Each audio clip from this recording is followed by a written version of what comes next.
सच रानी साहब, शहंशाह आपके साथ मंदिर तक गए, ये तो बहुत बड़ी घटना है। महामंगा जी आप आइए, कहिए आमेर में आपके स्वागत में कोई कमी तो नहीं रही ना? कुछ ज्यादा ही खिदमत हो रही है हमारी। वैसे हम आपसे अकेले में कुछ बात करना चाहते थे, इजाजत है? कहिए। समझते क्या है आप अपने आप को? जलाल आपके मजहब को इतनी इज्जत देते और बदले में आप जलाल की इज्जत और उनके ओहदे का मजाक उड़ा रही हैं। किस हक से आप उन्हें मंदिर लेकर गई? क्या सोचकर आपने पूजा करवाई जलाल से? बताइए, जवाब दीजिए। महामंगा जी, शहंशाह स्वयं। आप मेहरबानी करके ये बिल्कुल बताने की कोशिश ना करें कि जलाल खुद आपके साथ मंदिर गए। बेगम जोधा, आप जलाल की बीवी हैं। इसका मतलब समझती हैं आप? जलाल के क्या फर्ज है, उनकी क्या जिम्मेदारियां हैं, इसका ख्याल भी है आपको? एहसास भी है आपने क्या किया है? क्या आपने कभी सोचा है कि जलाल मंदिर गए थे, यह खबर अगर मौलवी और उलेमा तक पहुंच गई तो कितने सवाल उठेंगे आपके शौहर पर? लोग यही कहेंगे, जो अपने मजहब पर यकीन नहीं रखता उसे तख्त पर काबिज होने का कोई हक नहीं है। क्या चाहती क्या है आप कि जलाल की बेइज्जती, हाँ, सारी आवाम, सारी रियाया उनके खिलाफ बगावत करे? क्या चाहती हैं आप? बताइए, एक बात बताइए, यहाँ पर जलाल क्यों आए? आपकी बहन सुकन्या के निकाह में शरीक होने के लिए। तो क्या आपके यहाँ ये रिवाज है कि निकाह से पहले दामाद को मंदिर में जाकर पूजा करना जरूरी है? ऐसा रिवाज है? नहीं है। तो क्यों लेकर गई आप? जवाब दीजिए बेगम जोधा। अब हमें यूं मत देखिए। किस हक से, क्या सोचकर आप लेकर गई उन्हें मंदिर? और यह सवाल हम आपसे महामंगा बनकर नहीं, मुगल सल्तनत के वजीर आलिया के नाते पूछ रहे हैं, और हमारा यह हक है और आपका यह फर्ज बनता है कि आप हमारे सवाल का जवाब दें। हम आपसे सीधा सीधा एक सवाल कर रहे हैं कि आप जलाल को किस हक से और क्या सोचकर मंदिर लेकर गई?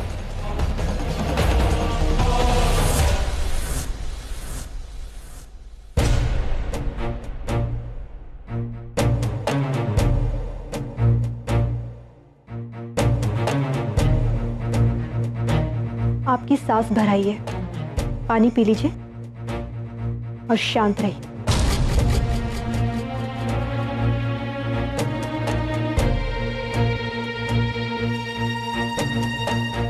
आपने काम ही ऐसा किया है जिसकी वजह से हमारा सुख छीन गया है। अब आप अपने सवाल से भटकिए मत और हमें जवाब दे ही दीजिए कि आप जलाल को मंदिर लेकर क्यों गई थी? महामंगा जी, क्या आपको लगता है कि शहंशाह हमारे कहने से देवी माँ के मंदिर गए होंगे? हमसे बेहतर तो आप उन्हें जानती हैं।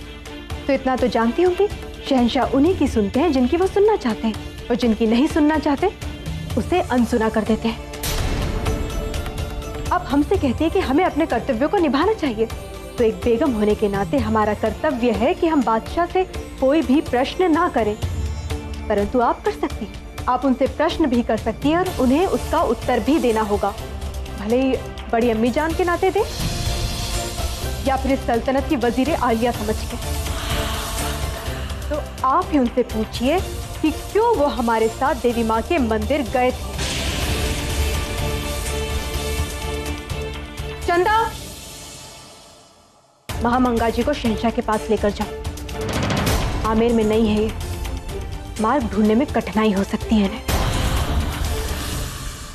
हमारे बेटे जलाल तक पहुंचने का रास्ता ढूंढने के लिए हमें उस खुदा की भी जरूरत नहीं है, वो हमारा बेटा है। हम किसी भी तरह उन तक पहुंच ही जाएंगे।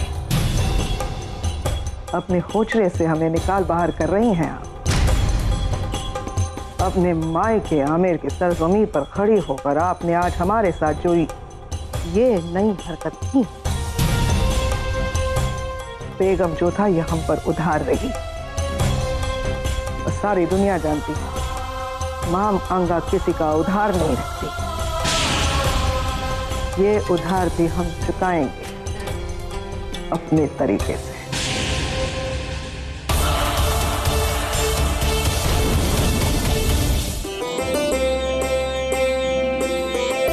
ननंसा, अब आपको एक क्षण भी समय नहीं मिलने वाला। बहुत शीघ्र ही आप अपने ससुराल जाने वाली हैं।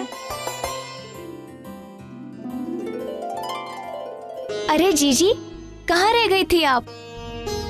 ऐसे प्रश्न कोई पूछता है क्या सुकन्या? और क्या, विवाह के पश्चात पहली बार जवाई सा के साथ मायके आई है, उनकी आवश्यकता पूरी करने में लगी होगी। क्यों बड़ी ननंद सा? जीजी, आप काली माँ के मंदिर गई थी ना? कैसे रहे दर्शन? बहुत आनंद आया और हमारा संकल्प भी पूरा हो गया। कैसा संकल्प? खंबागणी बहू रानी हुकुम, रानी साहब की प्रतीक्षा कर रही हैं। चलो ननद सा, हमारा बुलावा आ गया। अब आपको जो भी पूछना होगा वो जोधा जीजी से पूछ लीजिएगा।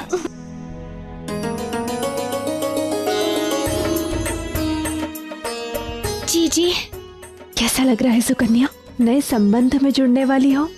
बहुत दुविधा में हूँ। कैसी दुविधा? जीजी, आपसे एक बात पूछूं? हाँ पूछो ना। जीजी, वो हमें वो क्या बात है सुकन्या, तुम इतनी व्यथित क्यों हो? जीजी, आपका तो विवाह हो चुका है ना, आप तो सब जानती हो। मुझे तो कुछ भी नहीं पता, मैंने तो अभी तक उन्हें देखा भी नहीं। पता नहीं विवाह के बाद उनके साथ कैसा व्यवहार करना होगा, क्या बातें करनी होगी। जब वो पहली बार हमारे समीप आएंगे तब क्या करूंगी, क्या बोलूंगी, मुझे कुछ नहीं पता। जीजी, भाभी सा कह रही थी कि मैं सब कुछ आपसे पूछ लूं। आप हंस क्यों रही हो? तो क्या करें, तुमने तो हमें भयभीत ही कर दिया था। आओ हमारे साथ, अपने आप को दर्पण में देखो। इतना सुंदर रूप, इतना भोला मुखड़ा, देख के कोई भी मोहित हो जाएगा तुम पर। सब इतना प्रेम देंगे तुम्हें कि अपने आप सब समझा देंगे। आप तो हमसे अधिक सुंदर दिखती हो, आपका मुखड़ा हमसे अधिक भोला है। तो जीजा जी ने तो आपको बहुत कुछ सिखाया होगा। सुकन्या, तुम्हारा विवाह है ना अभी? चलो जल्दी से तैयार हो जाओ, देरी हो रही है। अरे बात क्यों टाल रही हो जीजी, अब हमसे कैसी लज्जा? जीजा जी आपसे बहुत प्रेम करते हैं ना, तभी तो मुगल होकर भी वो आपके साथ काली माँ के मंदिर आए दर्शन के लिए। जीजी हमें बताइए ना, पति को खुश कैसे करते हैं? ऐसा मैं क्या करूं जिससे वो हमसे अधिक प्रेम करने लगे?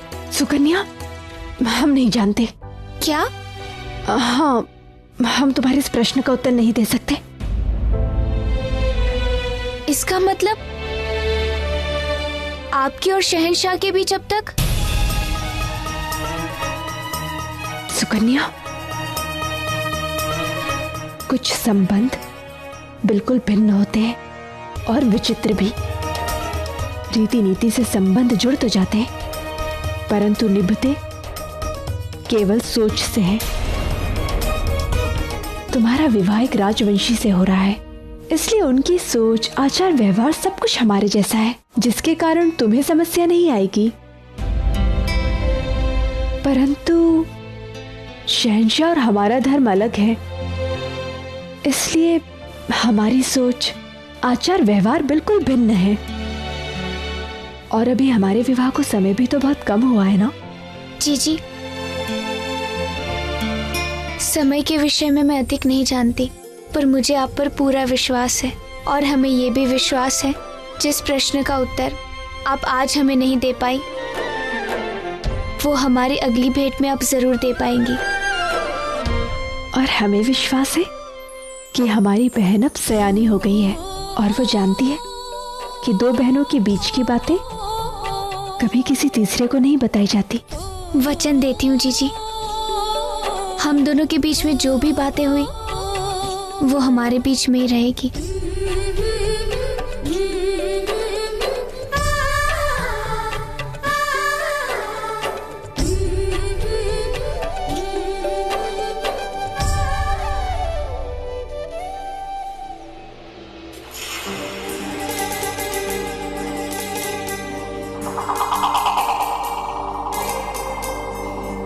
कैसे हो मेरे हवाई? कमजोर लग रहे हो, खाना खाया कि नहीं? और तुम आमेर घूमे? लगता है आपसे बहुत मिला मिला है ये हाथी, और आप भी बहुत प्यार करते हैं इससे। ये भी हमसे बहुत मोहब्बत करता है, और जिस दिन से हमारी जिंदगी में आया है, हमारी जिंदगी के मायने ही बदल दिए।